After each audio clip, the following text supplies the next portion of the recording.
The fury of the god of the sky, the horrors of a being from beyond this world, the maniacal devices of the machine prince of chaos, traitors from within and without, the threat of imminent war, the theft of the Book of Dawn, mind manipulation magic, the rise of the Dark Academy. So far, IOTH Academy has withstood all of these threats. And now, as teachers and students alike gather in the war room to discuss their plans, can they possibly hope that this is the last time they'll be here for the rest of the year? For good or for ill, we're going to find out. Welcome back to Book of Dawn, IOTH Academy. After a very eventful and tumultuous trip to the solar empire of Brontha, we are now gathered within the war room in the high chambers of the spire of the Academy, discussing an imminent tactical strike against the machine city of Diffraxus, an attack that has to happen before dawn tomorrow, or the moment of opportunity will be lost. Master Untermaler sets forth not only rough sketches, not a diagram of the interior of this weapon, a weapon extracted from the mind of the decapitated head of Designer 8 of that very same city, but a series of detailed instructions that have all been transcribed from the designer's memories. He sets out copies of it for everyone in attendance. We must use this information to wield and destroy this weapon. I need all of you to familiarize yourselves with it. Athalor and Mason. The two of you have put your minds to use against challenges far beyond the skills of a novice many times, and very complex spell work. I will need both of you to apply your intellects to this. I have a question.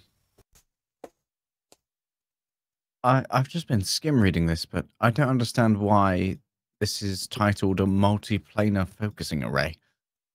What's multiplanar about it? It accesses energy from the elemental well springs, from the underworld itself, which is then channeled against the solar energy harnessed by the lenses of the city, from the Sky Kingdom. I suspect that is the purpose of the name of the device. But we have focused on functionality in our interrogations, as time is limited.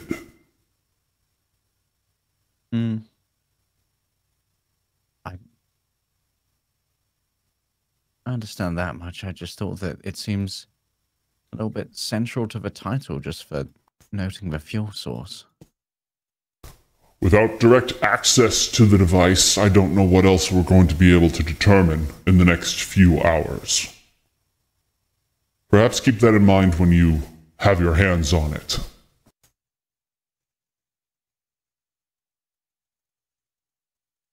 Understood. El now speaks up. I intend to go to Onderud to secure the use of the sphere that was created there. That may be complicated. The families Lewin and Onderud are currently in a state of crisis, and with leadership of the city called into question, they may have diplomatic grounds to refuse any such request. You're the chief diplomat. No, you're the son of the ruling family, Athalor. Any ideas?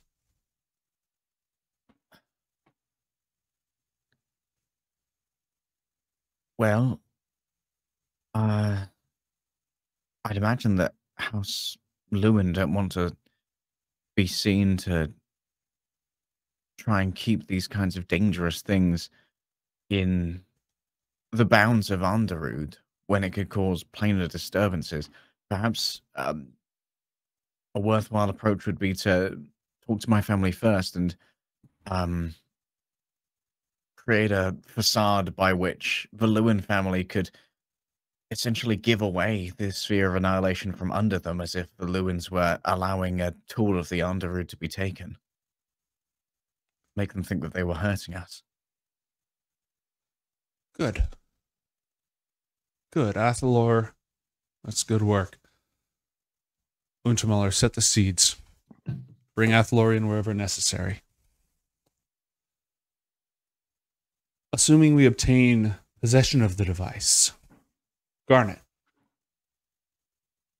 you and I will be necessary for its deployment. We will be using this against Designer 6 and the teleportation circle used to access the city. We want to centralize it in a place so that if something goes wrong, the ensuing aftermath will be as effective as if we maintained control of the device. I seem to recall you having more ideas. No.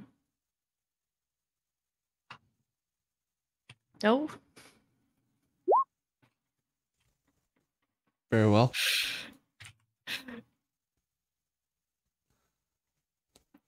She waits for a moment when you say that. Very well. Nonetheless, you will be assigned with me. As to the further division of our forces, Brontha has committed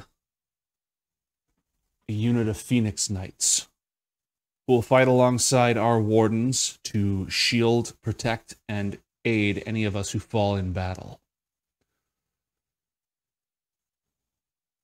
I believe most of them should be sent to the multi-planar focusing array, with a few held in reserve with us. The less we are accessible, I plan to do as much of this remotely, from as far away as possible.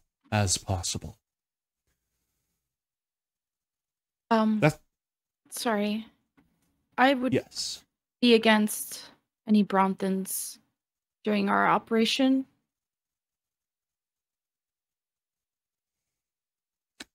We just went to But to help Brontha. Athalor. I know, to Athalor's part, but not our part. Why?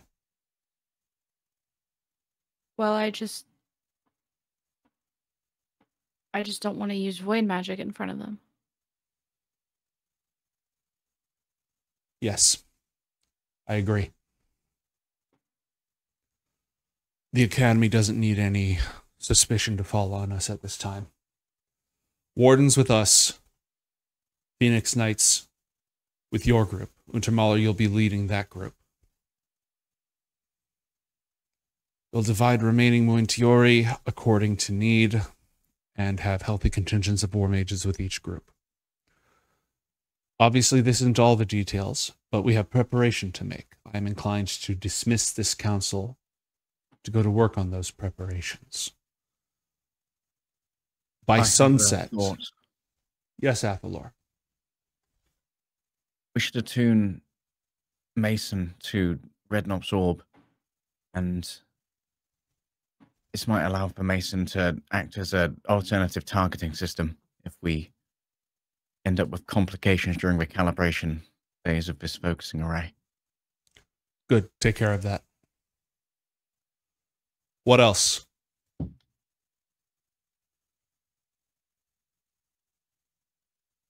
Methods of entry. Given the information given to us by Designer 8, we should be able to teleport to the footsteps of the weapon, if not inside of it. It's just far enough away from the rest of the city with knowledge of the enchantments that he laid himself. Teleportation should be successful. As for the rest of us, we are going to use the teleportation circle as a focus for a gate spell, a modified gate spell through which we will send the sphere. It is likely, in order to avoid complications, that we should just send it directly from Onderud.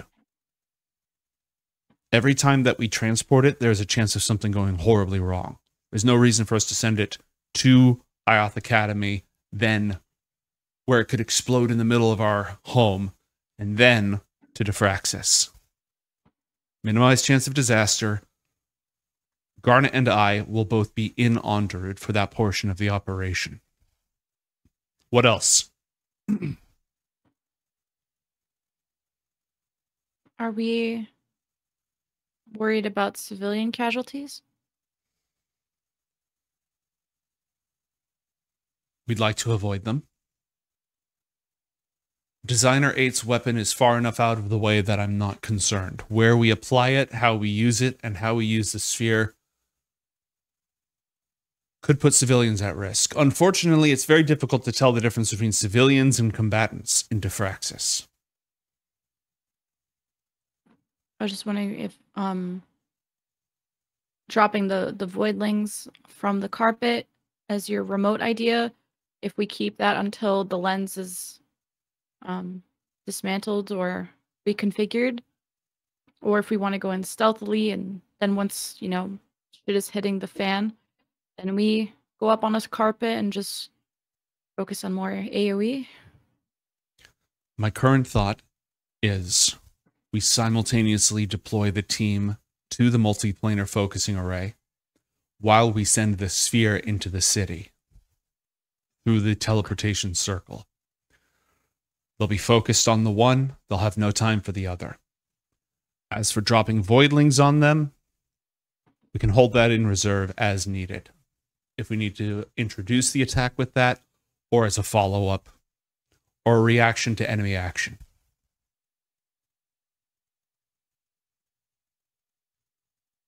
What else? We need to figure out our direction of attack in the focusing array. The schematics here say that there are 3 sub-basements, and obviously it's a tall tower as well. Do we go down or up first? Unfortunately, the interior, we don't have any layout of it. We weren't able to convey that level of granular information from Designer 8. But it might be possible for us to scry the exterior. Mason, get a tuning to that sphere. We're going to use Designer 8's head as a focus. We're going to attempt an external scry of the area. Hopefully that will give us more information. Okay. If we can, we should see if there are any potential ports for us to try and use a flying carpet or something to actually attack from the top down here. Because if we go in through the main door, it seems like we're going to have people below us and above us. And if we go down to clear that out first, there'll be no chance of escape. Correct. That's your assignment, Mason. Get us an overview of the entire area. Athalor, your priority is anything that has to be done to convince Onderud to give us that sphere.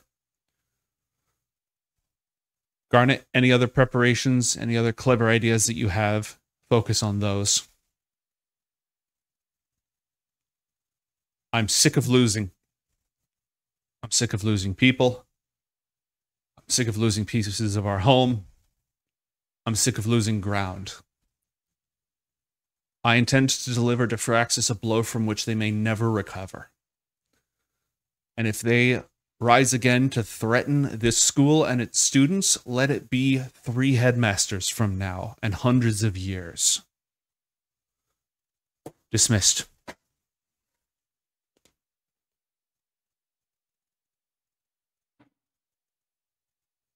There's a hubbub of activity as wardens move about. Untermaler is already talking to different people, giving them orders, making plans, making sure everyone's armament is ready.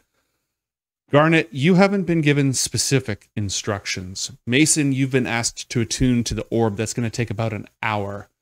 Athalor, you've been told to help however you can. You had a good idea for manipulating the House of Lewin. You can provide support to the diplomatic efforts and stay removed from the situation, or you can get yourself directly involved. What do you think?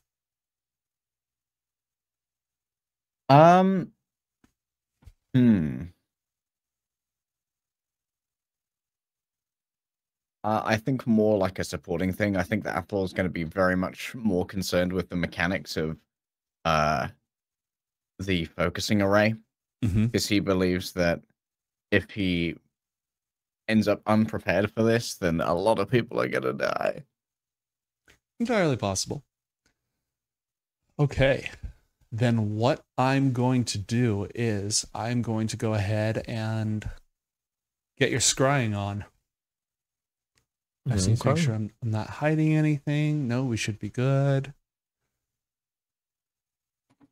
Mason, is there anything that you wanted to interrupt with before you go ahead and stare through that crystal ball to see what you can get out of it?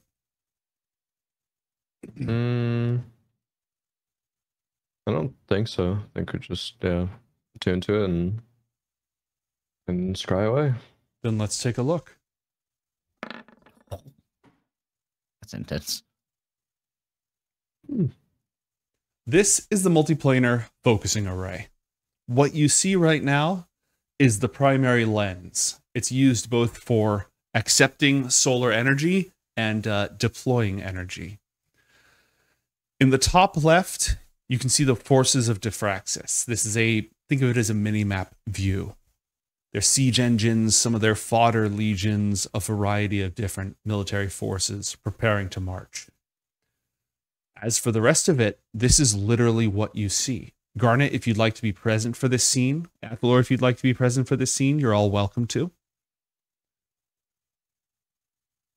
You won't be able to zoom in too much more because the interior is shielded from scrying.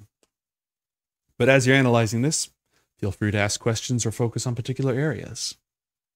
Yeah, I guess in preparation for it, especially if Athalor and Garnet are there, whoever is there, would just take questions. And I mean, as scrying would be describing things and taking any and all outside question help. Can provide probably like analytical or educational guesses on the magical entities. Well, there are a number of magical entities clearly guarding the front door. It doesn't look like the door has been used very much for the last few weeks. Guarding it, give me an Arcana check with advantage for magical entities, please. 27. Okay. These are clockwork mages. In fact, all of the guardians here are constructs. These are helmed horrors, which are animated suits of armor, pretty tough, pretty resilient. Each of them is made immune to 3 spells chosen by the creator. The clockwork mages don't have their own ability to cast spells. Instead, when they're built, they're given wands, usually of offensive spells, so that they can provide ranged firepower. Given how high up this is, like this is probably 100 feet. The bottom platform down here is probably 100 feet above the desert. Given how high up this is, range and ranged attacks do matter.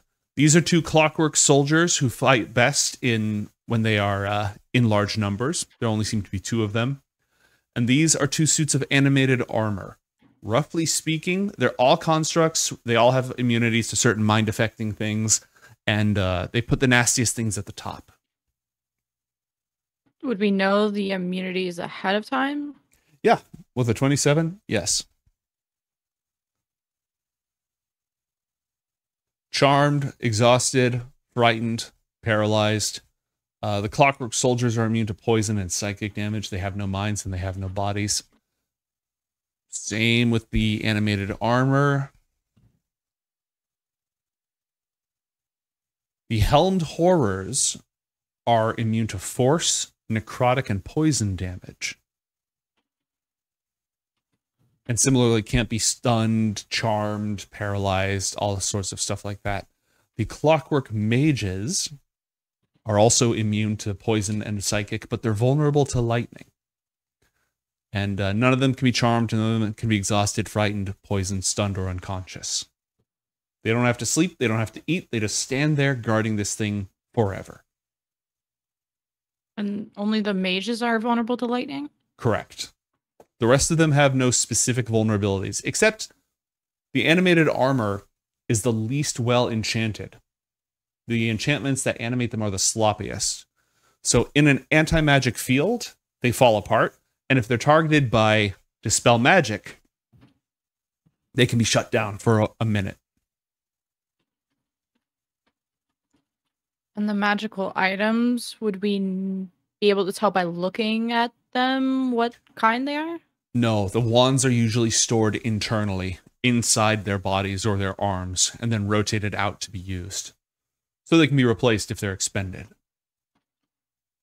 Does it seem like there's any point of entry that's not just like the main front door? Mm-hmm.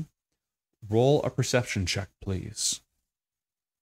Okay. 13. Well, when the dome is open, you probably fly in through the top. Other than that, you're just going to have to use your own eyes and peek around to see if there's anything you can spot, because nothing else stands out. Okay. Even the dome's closed. I mean, is it like a one-to-one? Like, is there like holes in the dome? So even if it's closed, there's holes, the but you holes? see how there's like two different layers of the dome. The inner layer Okay. has no holes. So if they Gotcha. actually fully seal it up, it's sealed up. Oh, Was that Um, 13 to also see if the guards are completely surrounding it, or is it just like the entrance path that they are stationed at? So the guards are pretty much only standing in front of it, but it really kind of looks like there's only one path up. Like this thing is way on top of this huge spire. There's only one front door. The way anybody would access this would be across a neighboring spire. There's this terrible, awful crap bridge. And then they would have to make their way, God, all the way around this, I think. Where's the way up here? Oh, no. So you'd have to go up the switchback, then to this staircase, past this pool of water, and up to the main door. That's the obvious path in. yeah. How close can we get to when we like get in? Would we have to take that path, or could we be to, like- Teleportation, you could probably drop yourself pretty close. Like, you wouldn't have to... could even If the be like on, like, teleportation the goes sides? smoothly, you could probably drop it anywhere on this map. Okay. So, like, Mason, did you say there was a irregular structure on the side that doesn't seem yeah, part a of little house thingy. Yeah, little. I don't know what it is. Enhance. If it's not part of the regular structure, maybe it isn't part of the overall anti-scrying enchantments. You could try and refocus in there. True.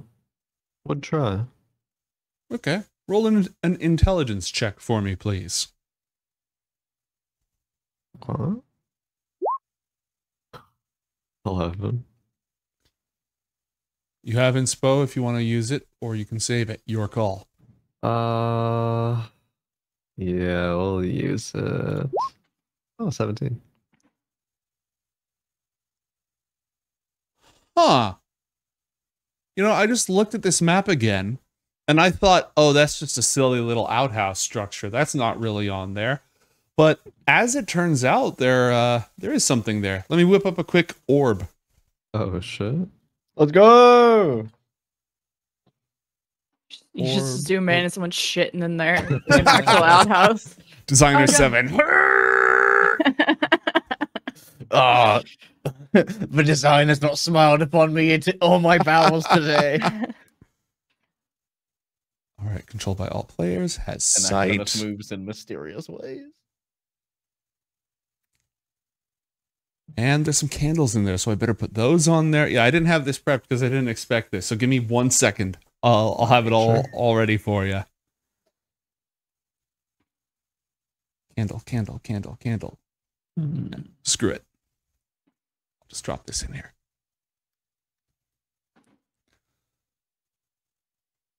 Okay. Behold.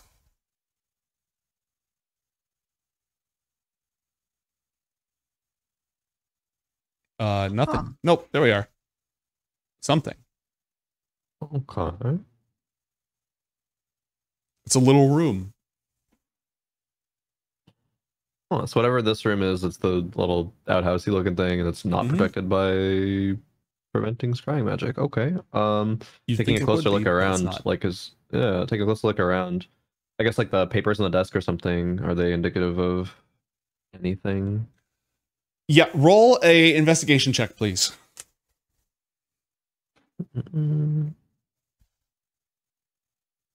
22. 22. Okay. These are notes on the channeling of solar energy. And give me an Arcana check, please. Also, the cast has been given an augury, the benefits of an augury. Throw the bones. Oh. Feel free to use that when you'd like. At the Use it. woe or whatever. Wheel or woe thing. Yep. Oh, okay. Use it before the end of the session. Lucky. I rolled a 9 and lucky dice. It's an 8. If that's Can is Mason that read a them fail? to me? What's up? Can Mason read them to me? Yeah, you can read them to you. We'll try. Yeah. All right. Because it's secondhand, you'll have to make your check with disadvantage, leg day. Mm-hmm. 17. Better than me. Okay. These are designer 8's notes. This must have been where he slept. The notes are on the channeling of solar energy, how it has a different sort of vibrational frequency to it than the related, but slightly different than the power of the underworld when it's fire elemental power, and how the two of them have to be harmonized before they're used together. Because if they just slam into each other within the system, they break free. Solar and fire energy. Mm-hmm. They're both different types of fire, so they don't like explode or counter each other. They just get really excited when they meet each other. And they have to be filtered or converted from one to the other to make sure that they can be used in the same system. Look for anti-tampering. Any traps in there? Look around for. Well, using your own eyes, do you see anything?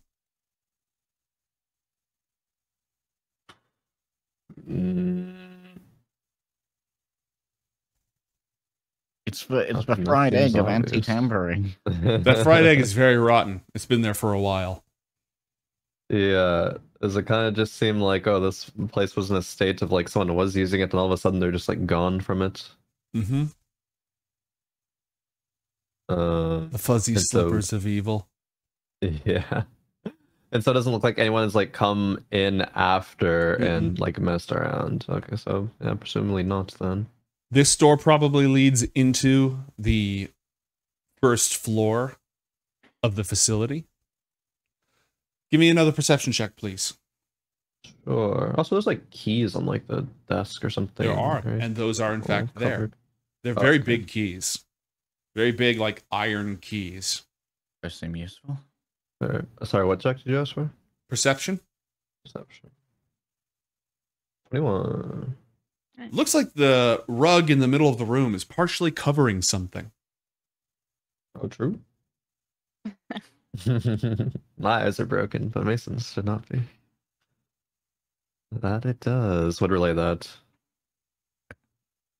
Some kind of subterranean entrance, perhaps? Like that, yeah.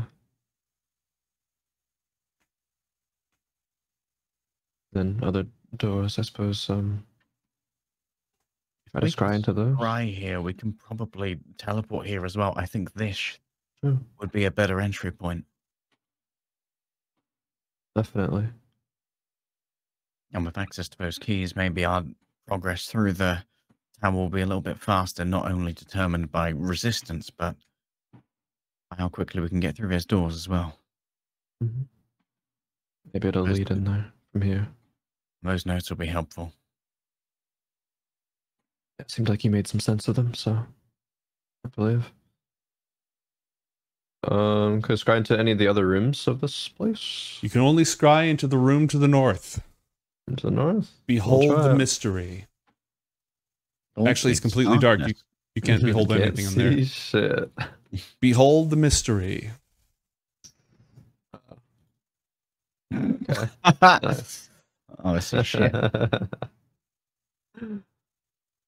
Fair enough. All right. This door is blocked by warding spells and such because it leads to the interior of the whole place. Okay. Is it strange? So, did the designers or like the half metal people? So it's normal for them to Mhm. sleep and go to the bathroom. Like, who's using those? Some of them, well, because they're half machine, they are not all of their biological processes have been replaced. They're only half machine.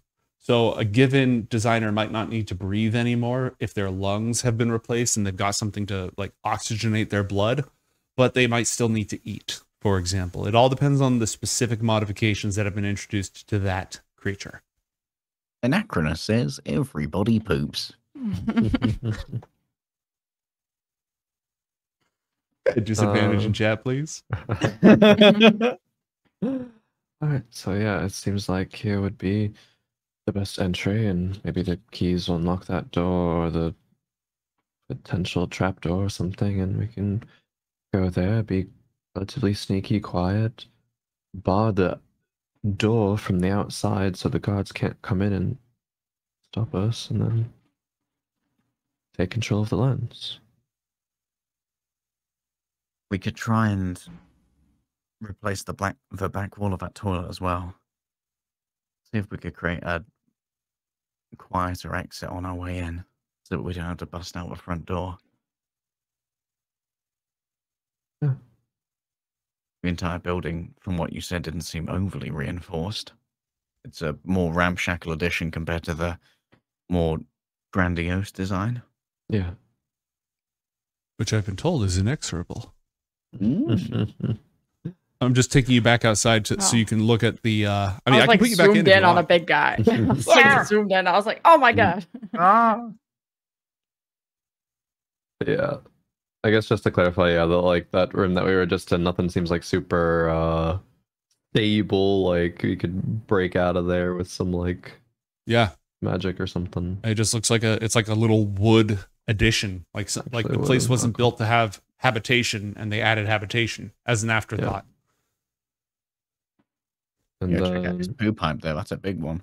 And are these armies outside part of like the war machines or forces that we were to be targeting, or are they something separate? Yeah. This right here, this is their artillery. It's big, it's gnarly, it's got smoke and brimstone and hellfire pouring out of it. And there's a number of supporting escort units with it, some clockwork aberrations. Again, these are like full armies out here, not individuals if they're in the circle. Okay. This is the primary target of the weapon, and after that, attacks of targets of opportunity. Okay.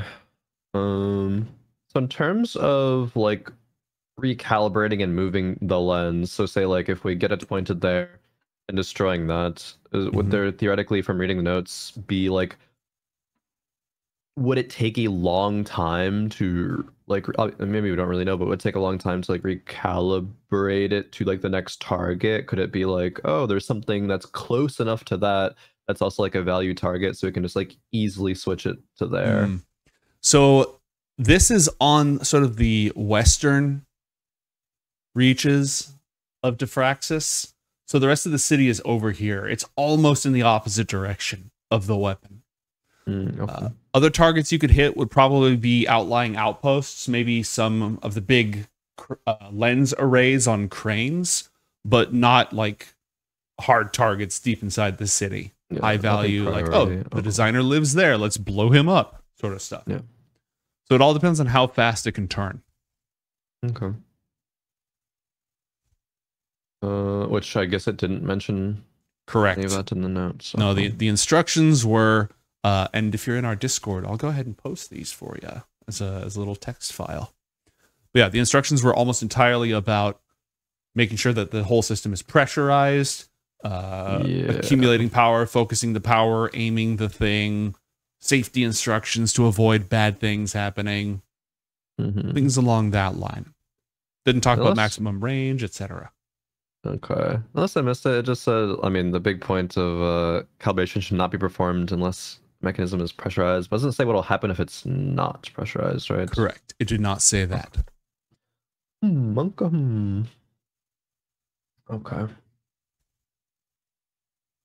But yeah, I guess Mason will just voice that like concern of, I mean, the armies are over this side, and I don't know how long it'll take to recalibrate, re-aim the lens after that, but it might take a while to get to the opposite side. I don't think this was ever really intended to, you know, point inward at their own city.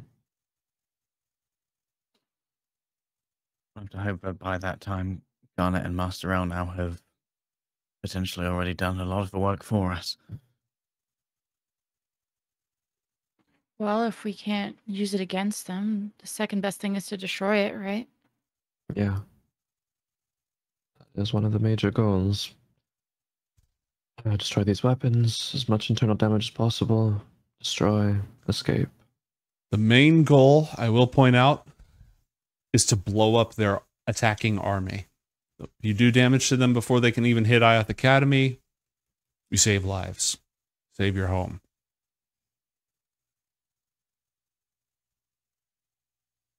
Because probably if they could have shot this at you from that far away, they would have already. So. Yep. Hmm. There are allusions in these notes to catastrophic failure. We'll have to find a way to shut off the reservoir flushing. Whether that's with some kind of physical impediment or damage to whatever valves would keep the reservoir from remaining over whatever 1200 is. We'll be able to create a catastrophic failure. Because we want it to not automatically flush out all that stuff, right? So destroying, like you say, those valves or whatever makes it indicate, oh, this is danger level, then it will probably destroy itself. Can you take out the other lenses with this? If you can't aim it at the city? The ones in Diffraxus. Like there's other oh, you're muted, sorry. +1 XP. Yeah, you probably wouldn't be able to destroy all of them because there's so many, but you could absolutely blow up a lot of the big lenses they use to capture sunlight. It'd be faster to do that than to hit the city itself. Wait, with the kind of energy that this thing is pushing out, if we shot at one of the lenses, wouldn't it amplify it down towards the ground of a city? Roll an Arcana check for me, please. Since he's asking, well, I'll see how he rolls. Maybe I'm like, if he's asking out loud. Yeah, I'm asking out loud. I will add to the conversation. Actually, pushes up glasses. Roll for Sun Nerd. All right. So, the city. You've got the central sort of big part of the city where the designers live. And then it sprawls out. And then the further you get, there's all these pits, right? These huge pits that lead down. And that's where they do a lot of smelting and factory work because they use heat coming up from the elemental well springs that are down there. But not all of those portals are particularly effective. That's why they have, across the entire perimeter of the city, these big cranes with lenses on them. And they can turn them and shift them to direct light and power down into different pits, which are largely industrial. Again, foundries and smelteries and forging and stuff like that. So, to answer the question, you could absolutely use those lenses and if you hit one of those lenses with this weapon and it was properly focused and aligned, because, you move the light, it's more focused, it's less focused, you want it to refract in different places. You could totally do some wicked curved shots with it. The problem is the math on that would be really, really challenging. Like, you could just fire it into a random lens and hopefully it goes down into one of the pits and blows up one of their factories, right? Go ahead. We could always use the augury to double check the math. To be like, is it wheel or woe to use this 90-degree fucking circumference radius, whatever? And if it's wheel, then, Fire. And then, whoa, man, let's recalculate. Let's revisit the math. Nah, I wish I had an augury for my exams. Right? Is this the right answer? Just an If I idea. put C as the answer on every multiple choice question, will that be wheel or woe? If we find the right shot, we could do irreparable damage to their industrial base, but that would come along with likely untold numbers of what we'd call civilian casualties. We'd likely be detonating most of their subterranean assets. Is there like a main palace or like White House or? Yeah, the designers government? primarily live in the big old heaping structures at the center of the city, though there are a lot, like, it's densely inhabited. So there would definitely be non-combatant casualties if you hit it with a weapon of mass destruction.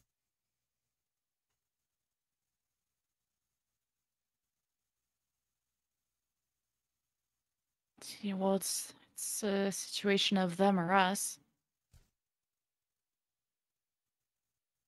We need to hit them as hard as they can, like as hard as we can, I or agree. else they're gonna kill students at our school. Like, obviously, let's avoid it, but I mean, there's no way to use a giant death laser without someone getting caught in it, right? Probably not. Like that's the risk that we know going into it. I mean, whatever Untamola and now and all them decide, I think, should be the approach. We'll just try to manage it.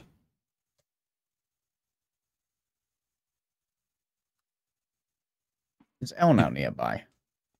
Not at the moment. She left you to go do scrying and come back with a full report while she is working the diplomatic angle to Onderud. You could go track her down if you wanted.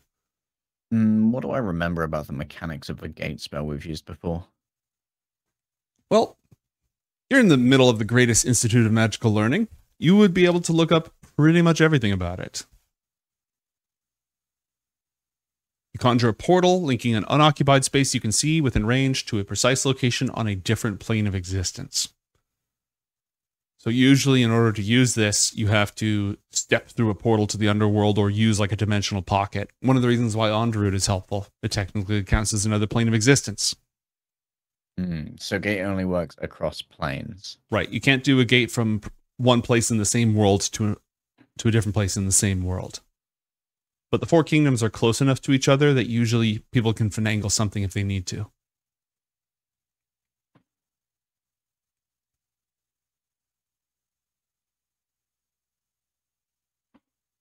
What you got in mind? I don't know if it would be possible, but if we needed some very precise aim, there's a world where perhaps we could use one of those gate scrolls right in front of the emitter tube and open it in front of our targets. Now you're thinking with portals. I am thinking with portals. You'd need 2 gate scrolls to really pull that off, because you'd need to open a gate into a different world, and then another gate inside that world that aims at your target, which would be incredibly expensive in terms of resources, since the sage is the one who can just cast gate on her own. So and gate scrolls are really difficult to craft.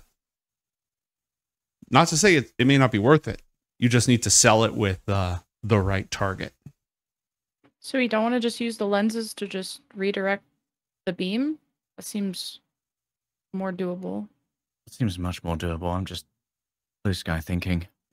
Oh, okay. I'm just wondering in case you and Elle now get in some big trouble on your own mission, if it might be worth having the ability to open a gate to fiery laser death as a backup. Well, we'll have a sphere of death, so hopefully it will be okay. Just hopefully just don't aim at us. I will give you my personal guarantee that I will not aim this thing at you. Yeah, we'll try our best to avoid that. It's nice if it makes you feel any better. Mason's going to be mostly responsible for targeting. Okay. What about that math teacher that we have if we need help with math? Okay, how we're getting the augury answer, I don't know. To double check our math. Okay, now I like that thinking. Professor. Yes. Ralna, I believe? The one with the beads? Yeah, but Miss Beads. Yes. Oh, she's going to abacus the shit out of this.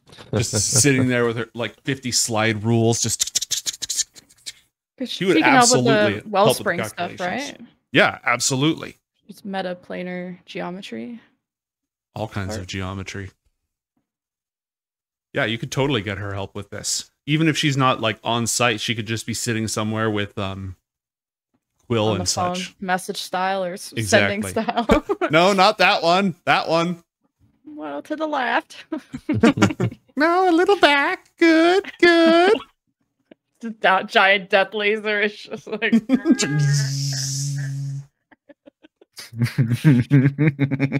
Oh, is that numerology? Oh. Yeah. I mean, it's good for all the angles and stuff. You're right about it. You were right in one. Understands for simple and complex geometry. Indeed. Okay. Any other scrying you want to do, or any other questions about the limited information you have available? From scrying right now, is like the dome part to the top open or closed? It is open and it is receiving solar power at this moment. Light is being focused on it. What time of day is it? It is morning, fairly early morning. You got woken up early. You had your breakfast in the war meeting. Might have taken an hour or two. So we're talking between 9 and 10-ish probably. And what time are we planning on executing plan going?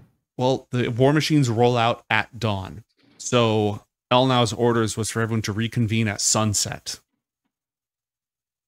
To either launch the attack or be like, we go in 5 hours in the middle of the night. But either way, they don't have a time of attack yet because there's so little time to plan this, but reconvene at sunset. Okay. Anything else here, team? Well, Should we be trying to go to Onderud to get the sphere? That is the, once this scrying is done, that's where we're headed next. Okay. Presuming that Mason's sharing the open nature of it in the morning, if it's receiving sunlight and that's why the top's open, perhaps it would be better advised to make an attack just before sunset when they're getting whatever they need of this energy remaining.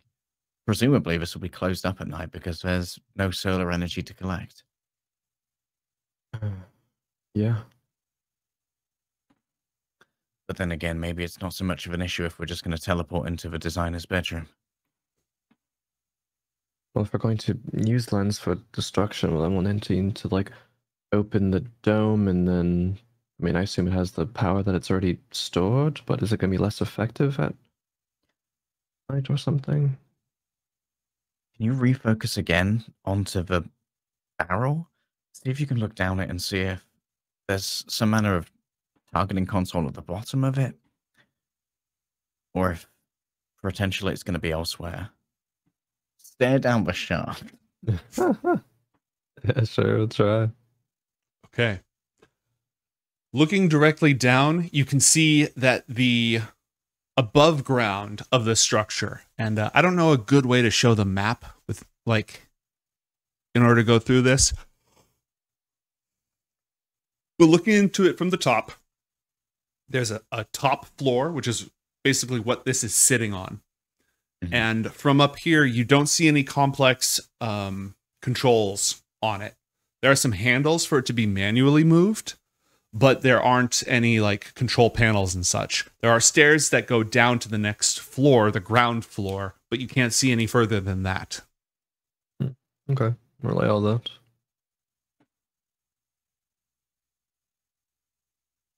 Oh, my camera froze. Unlucky. Oh, void. That face went voided. Very sad. Why don't... All right, barring anything else, Garnet, aside from being brought along to help move this sphere, assuming that talks with Onderud go well, was there anything else that you had in mind for the day, or did we want to go ahead and cut to that? No, just cutting to that is good. Okay. All right. You're going to have some time to sit around while negotiations are taking place. Untermaler is working on Athalor's suggestion right now. So the way that this is working is the Academy is going to work with the Onderud family to set it up so that their political rivals, the Lewin family, think that giving the sphere to the Academy is going to screw over the Onderud family. But at this point, none of you students are being directly involved with that. Untermaler is handling that as well as some other agents. I am going to give you, of course, the opportunity to meddle, but other than that, I'm just going to roll some dice. And I'm going to have Athalor roll a persuasion check as well, because obviously your family applies to this, and so they can use your roll instead if needed. Oh. I guess before we get to that point, we'll just pull. I don't know. Doesn't even want to like talk to Elna privately or like pull her aside from her busyness. But if she's by herself at any point, she'll speak up. I think I can move the mask and stabilize it for transport. I would just need my identity to remain hidden, which would mean the preparations would begin before we go to Underd. Okay. What precisely do you need? Well, there seems to be eyes and ears in Onderud from Brantha about everything, so this also needs to be handled delicately. So I will wear the mask that I finished last night, which will hide my identity. And if you guys could just maintain that illusion that I am not Garnet, and I can just be used as the person to help move the sphere. But I'll put on the mask before we go, so there's no risk of being discovered. You finished it? Yeah. Okay.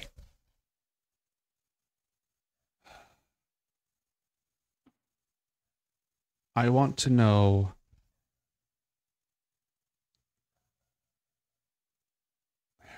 how do I say this? Garnet, I do not want to lose you to the void. Do you intend to resist it? Yeah. Okay. Just to help me control the sphere better. Okay. And help us in the Diffraxus stuff. That's why I need the Bronthans to not be around. Although they wouldn't recognize me in it anyway. Okay. We both learned how to make one of those masks, and we both learned it from the same person. And we both know that they are powerful tools for Seosh. And powerful conduits for him to change us.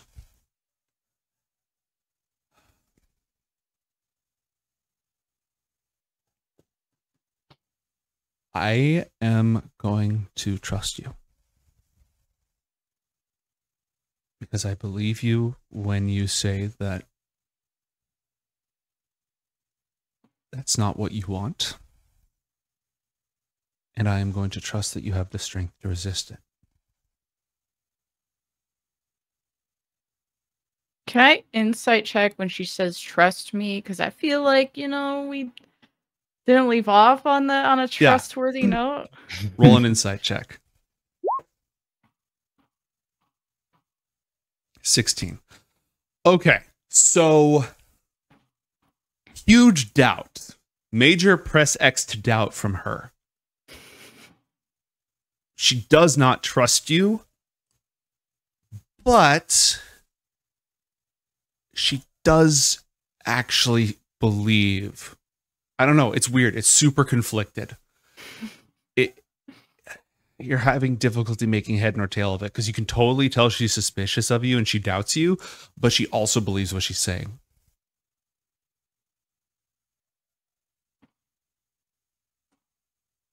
You trust me.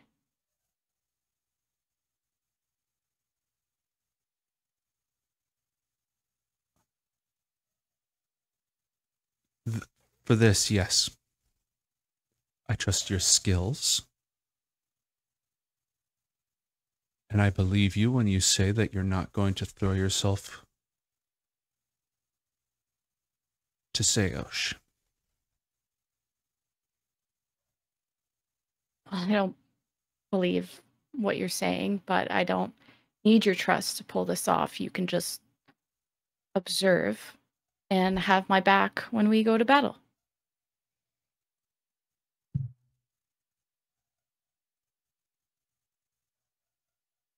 The reason I And trust you is because when you put your mind to something, you do it. Always have. My mind is in the right place, even if you don't seem to believe that. But Your mind is in the right, your heart's in the right place, Garnet.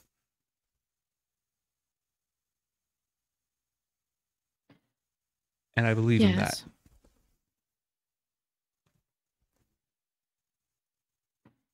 And whatever I have to sacrifice has always been for you in the academy. So you doubting me is only going to distract me from what we need to do. So if you doubt me, just keep it to yourself.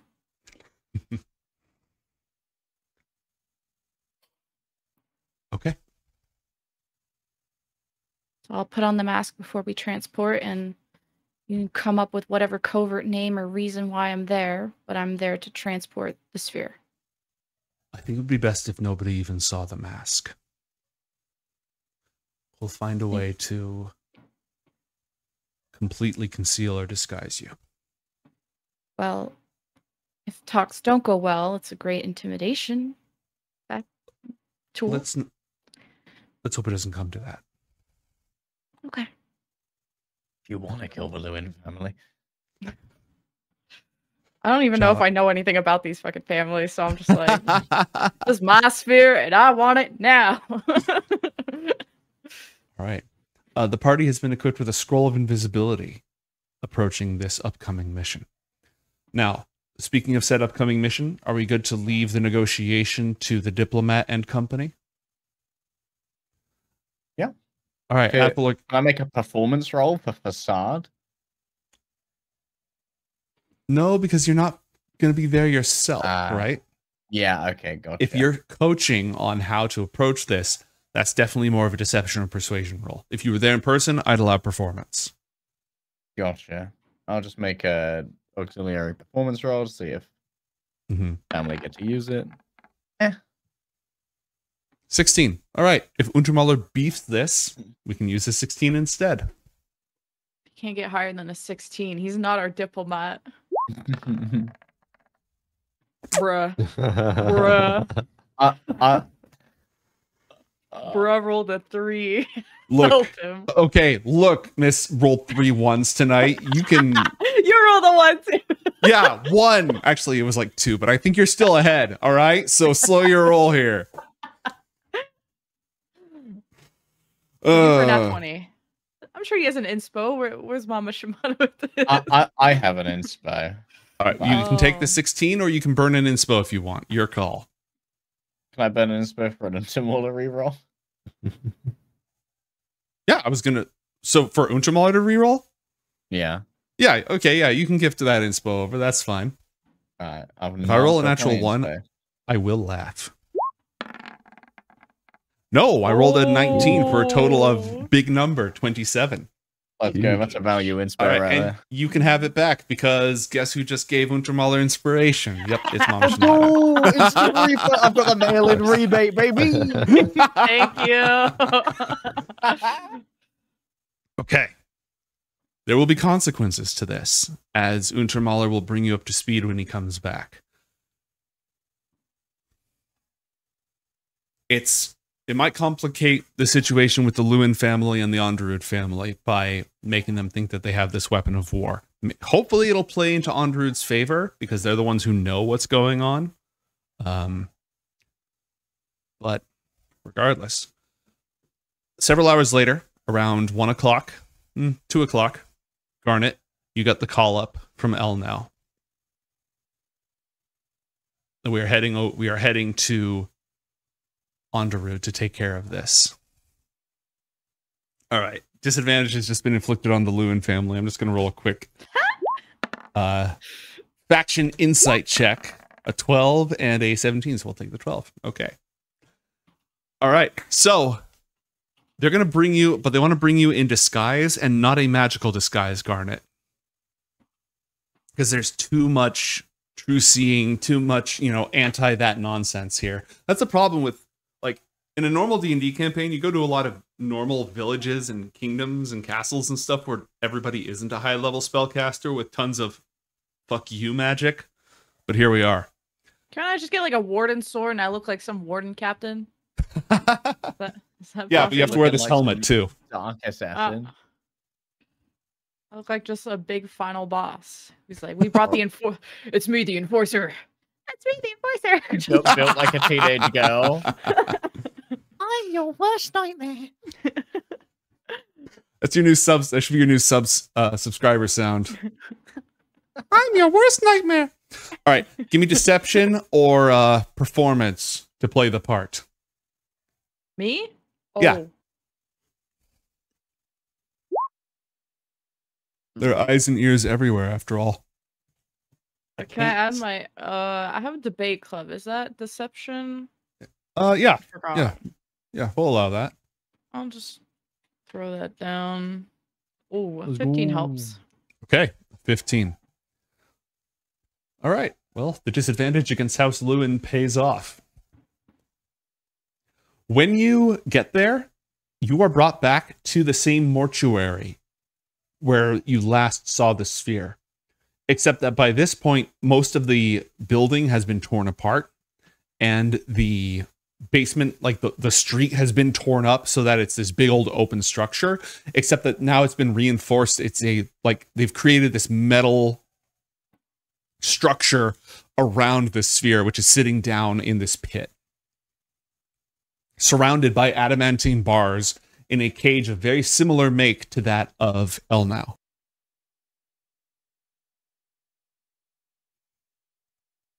And I realized actually that I had a slight hiccup with that. It's only slight. Because remember, and Elnau will bring you up to speed on this once the two of you are standing in front of it. She's going to use message to communicate with you so she doesn't give anything away. Recall that we will be transporting the sphere directly from here to Diffraxus to avoid the risk of transporting it twice. And our limited gate scrolls. Let's take some time to analyze it, get familiar with it, so that we will be ready when the time comes this evening or in the night.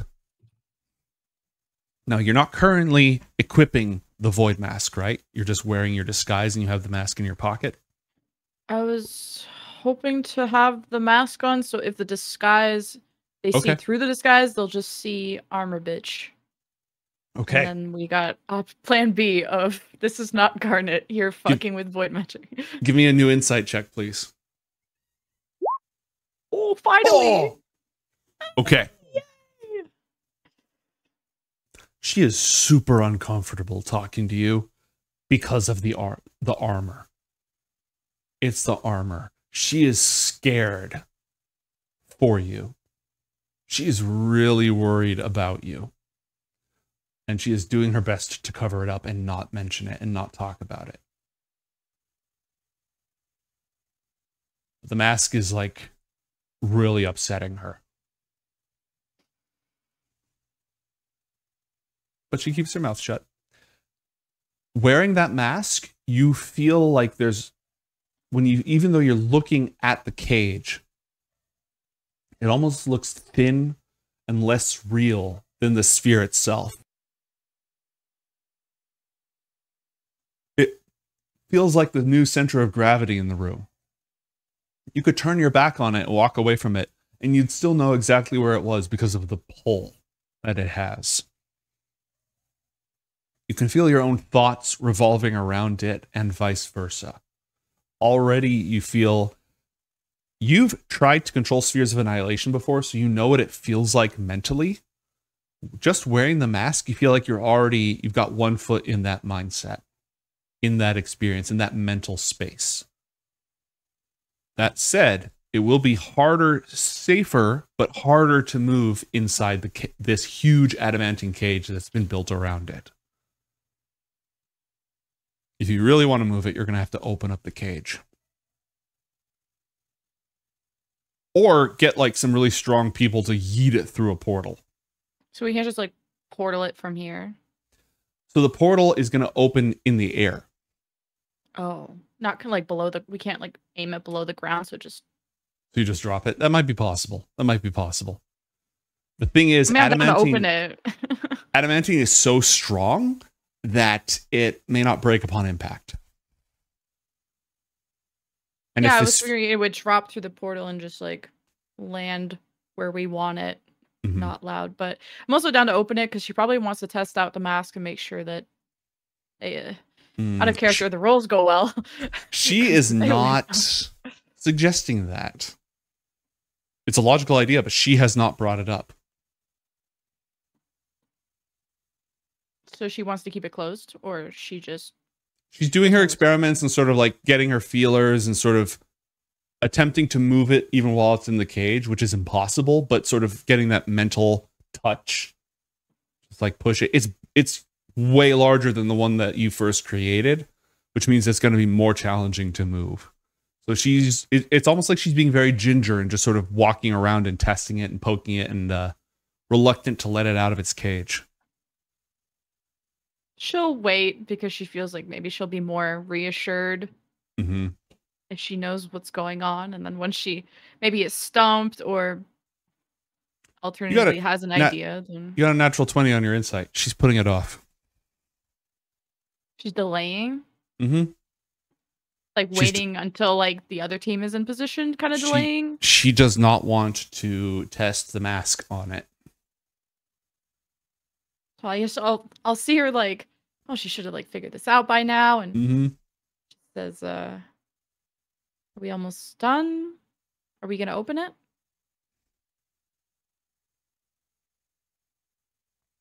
I mean, are we gonna open it? Just to like get a crack a smile out of her. She doesn't even notice.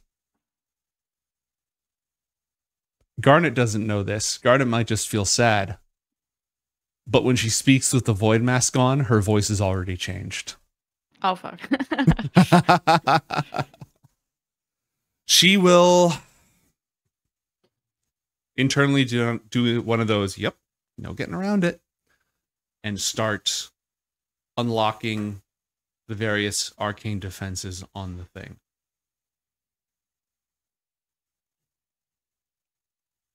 She'll wait, kind of standing back a good distance. Okay.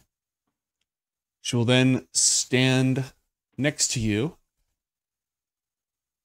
and just say, let's focus on just lifting it up. And I know that because the sphere is like super huge, it moves like at longer speeds, right? Wasn't it like 30 feet if we fail? Mm-hmm. So can I tell her to like we should position further away? You'd have to move like outside the building looking in. And if this fails, it's going to eat a hole in the side of the structure they've built. Well, better that than us. So yeah, whatever safe distance. So 35. Okay. Just in case. Just so it'll be like right up in your face. All right. Mm-hmm. She begins focusing on it. And because of the mask, you get advantage on this roll. Arcana, right? Arcana, correct. Bruh. Bruh. The void team is lacking. It floats directly towards you and eats a hole in the defensive cage designed to contain it.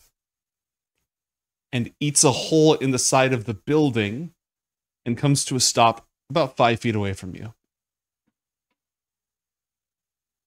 Did you say up? Oh, I was just thought we were going this way. No, let's try up. No, you know what? Let's try back where it was.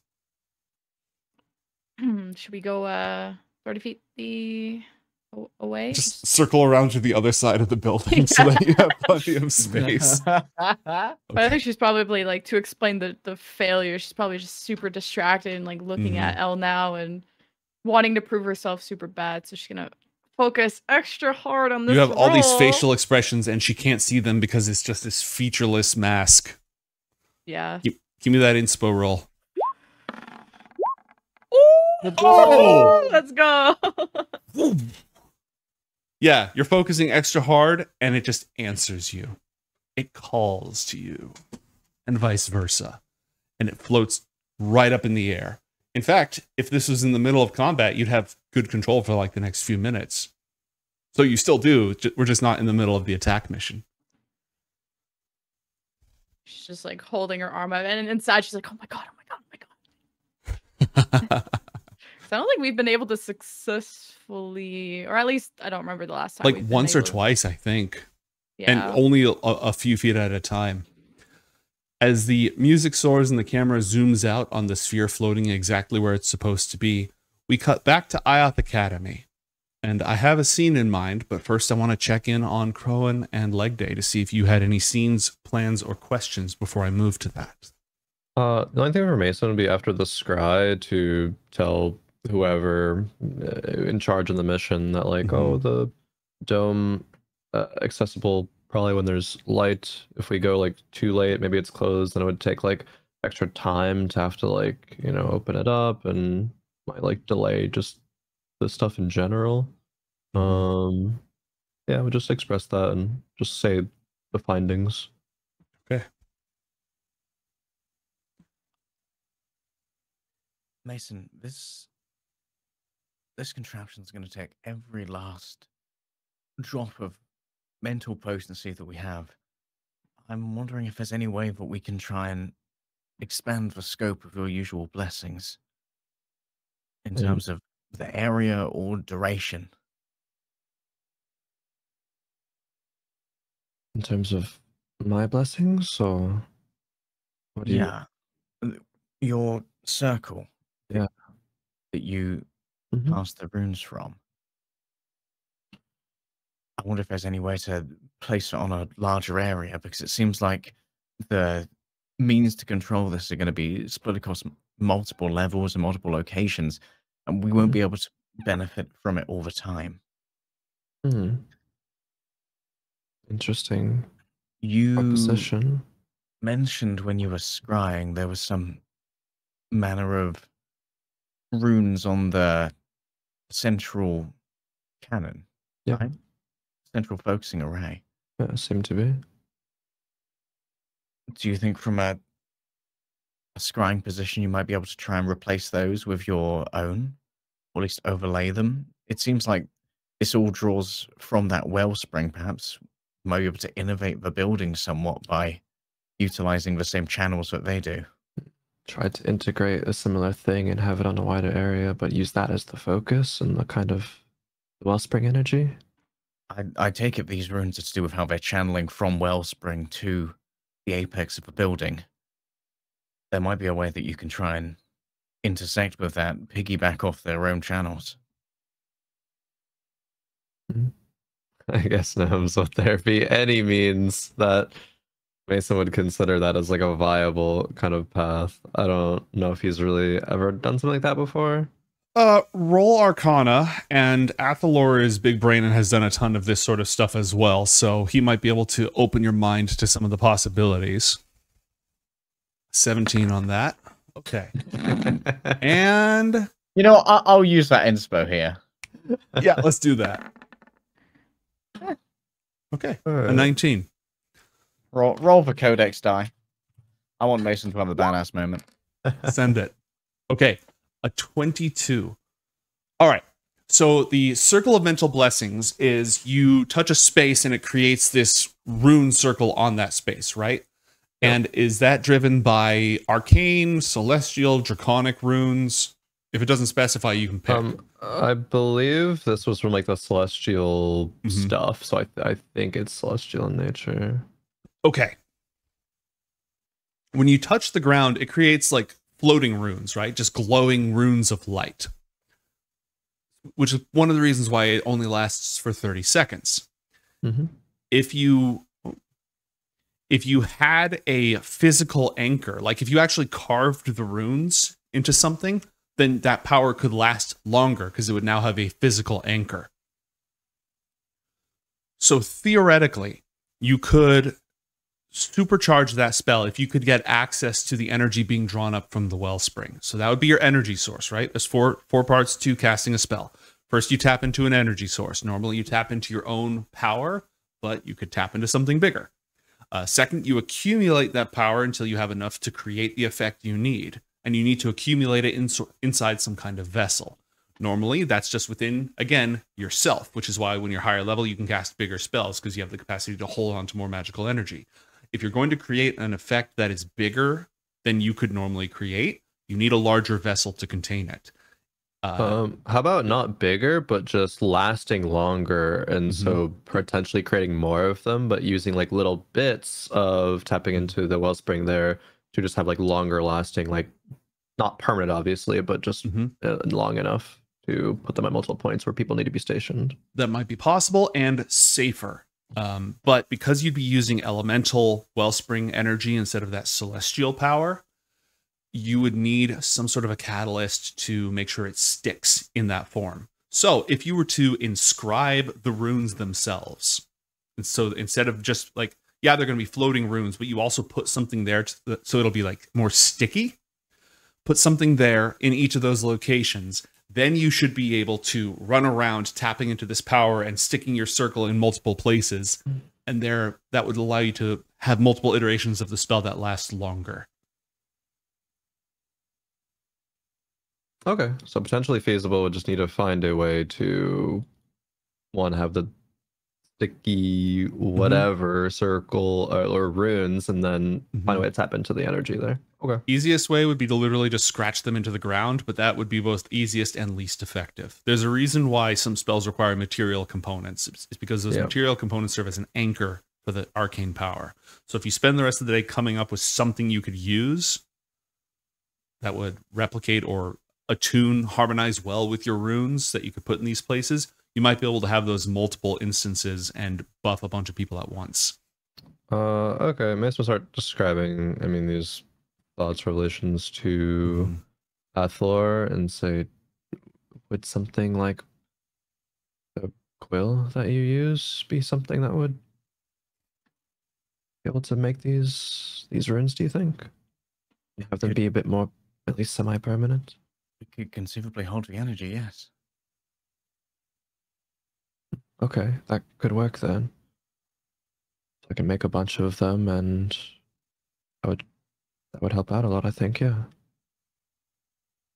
Assuming we can then tap into the energies there. Quick flashback for me, gnomes. Mm-hmm. I found IOTH's collection of like little totem animals. Was there a dragon amongst them? There was not, but there was a griffin. Would that be related to celestial power? No, unfortunately. No. Okay, fair enough. IOTH didn't go in much for that stuff. We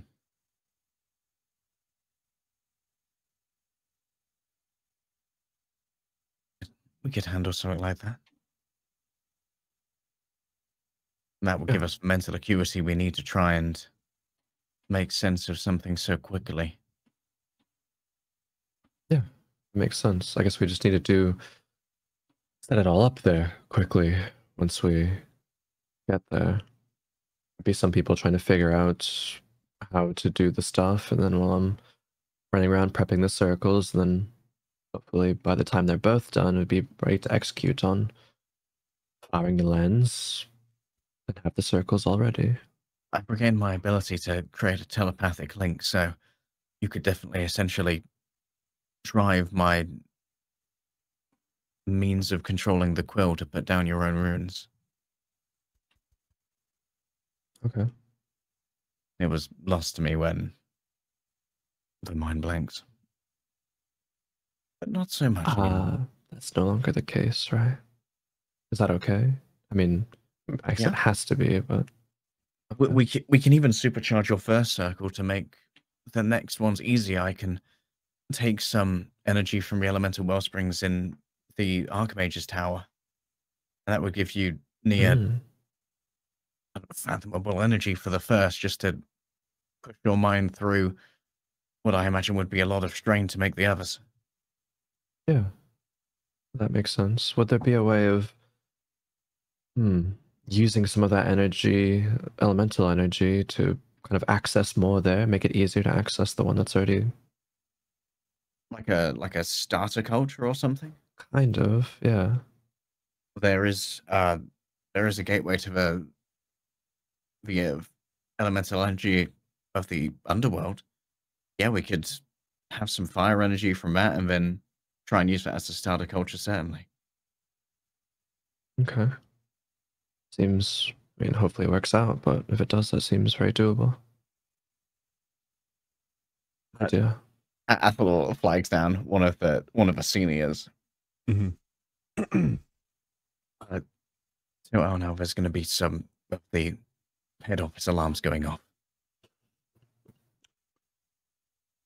Again. Puavi sort of gives a smiling, like a knowing smile, and then we'll go ahead and send off a sending spell out to Garnet. That was better than what I had come up with. Anything else, gentlemen? No. We're gonna get this bitch glowing gold. Yeah. You will have until the next episode to further cook any other schemes you have in mind.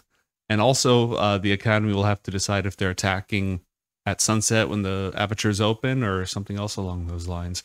Actually, no, I can go ahead, since we're wrapping up, I can go ahead and give you that one. When that is brought to Untermaller's attention, he grills you for everything that you understand from that analysis and cross-references it with what the Artificer said.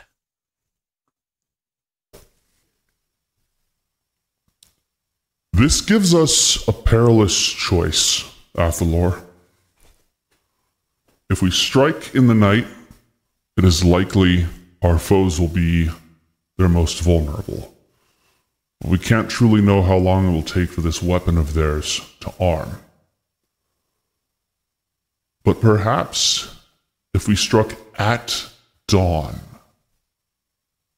just as they're rolling out, but with the light of the sun, that would be the perfect window of opportunity. You saw the aperture open early in the day. As the sun passes over through the sky, that angle will become less optimal.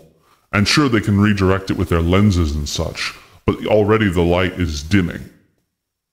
So we'll have to make a choice of whether we attack at sunset, with less time to prepare, in the middle of the night, which is the most certain, or at dawn, which is the most risky, but we have the greatest chance of striking a terrible blow.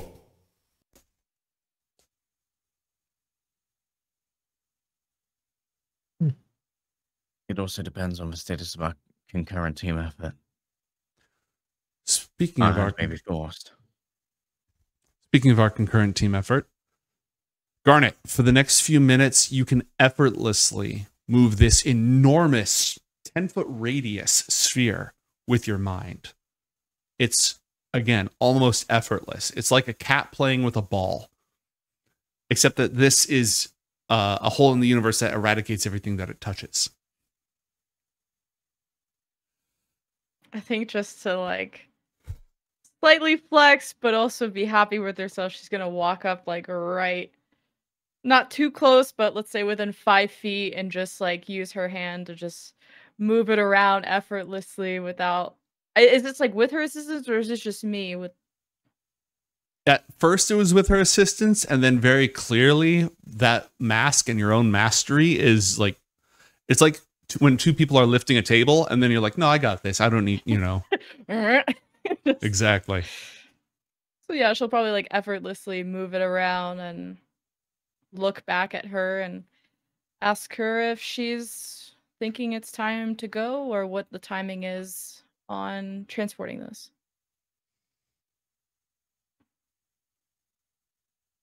We move it when we're ready to hurt them. Do we need to wait for the other team? I think we can tell them that this part is going to go well. I think we can go ahead and move forward. And she goes to cast a sending spell to reach back in contact with the home base, just in time to get told that a bunch of alarms are about to go off in her office. And she goes from watching Garnet with a mixture of fear and awe to, Athalor. Okay, that's fine. That's fine. Sorry. Then, barring anything else, next time on Book of Dawn, IOTH Academy, our heroes strike back at Diffraxus and hopefully bring this entire tragic year to something and let it go back to normal for a while. But for now, stick around because we're putting you all in detention. Detention.